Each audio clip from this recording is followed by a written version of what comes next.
Hi, my name is Arnie Sigurdsson, and I will be discussing the chapter Beauty and the Brain, The Emergence of Aesthetics, from the book The Telltale Brain by Ramachandran. In this chapter, he's talking about art and how humans see art, and or maybe animals, how they perceive art. I felt that this was a rather confusing chapter because he is trying to, I guess, more explain what art is and how we perceive it rather than focus on really the brain and what goes on in the brain when we see art.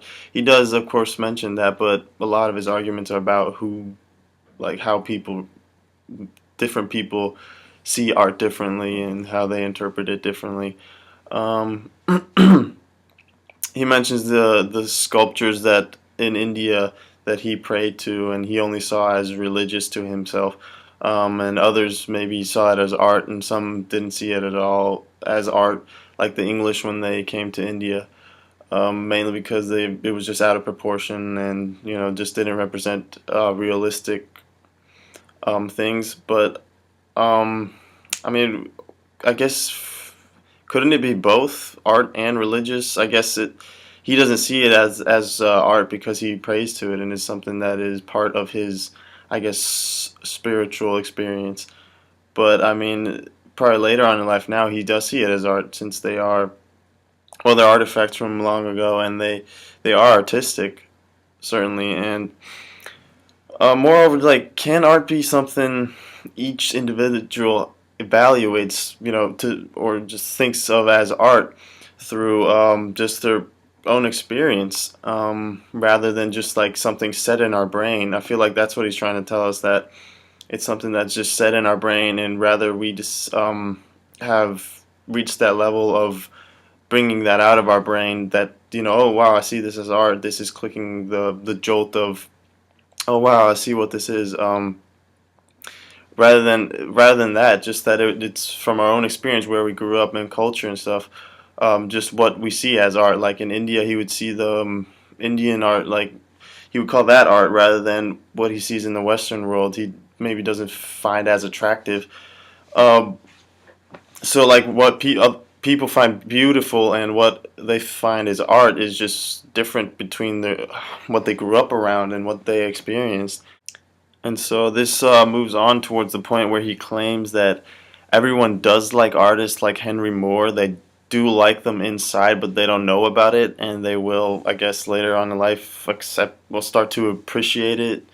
I guess grow to like it or something. It just they're maybe not there yet. I think that's kind of absurd. I would rather think that going back to that the argument that from your previous experiences, what you experience as artistic and what looks to you as that jolts that, as he call it, ultra normal, I guess, experience for you, in your mind, it jolts that feeling of wow, this is great, yeah, that it's from your previous experience and what you like, and maybe um not really.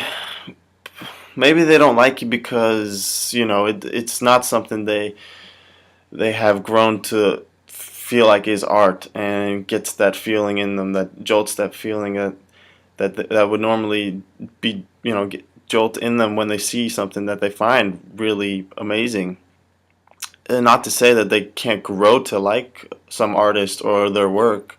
That could probably certainly happen, but isn't I find it kind of absurd to say that everybody likes all kinds of art. They just don't know it yet, and it's somewhere in there, but they can't find it right now, or whatever. Maybe they will later. I feel like it's something that more maybe grows on you. Maybe you liked something for a while and then you don't even like it anymore. It's just something that changes and evolves in your brain. Like what? So mainly the point is, my point is that you find something artistic or as art. You define it as art if it brings that jolt feeling that he's talking about. Not that it's somewhere in there. Well, of course, then the feeling is in there, but what is it that brings forth that jolt feeling, rather than you like everything and then just at some point it just clicks that, oh, I'm starting to like this more, that it adapts and changes with with the more time you spend on this planet and the more things you see, and maybe the things that you see make your mind change about like what your that jolt feeling brings, what brings out that jolt feeling. I also noticed that he mentioned, and he's mentioned this a few times in the book, how Latin words roll off the tongue and how fancy the Latin words are. And he mentions that in the book about, certain parts in the brain, how they're, roll off the tongue, and fancy, the name of the parts. And I got to thinking that maybe that's the exact same thing that's going on inside his brain of about art, like how it jolts a feeling in like his brain when he hears the word roll off the tongue, or when he says it, and how long the word is, but it still kind of flows off when you say it.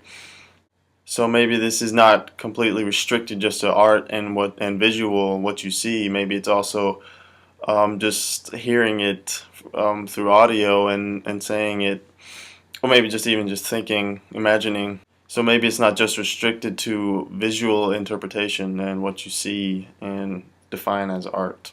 So maybe this is not completely restricted just to art and visual, what you see. Maybe it's also just hearing it through audio and saying it, or maybe just even just thinking, imagining.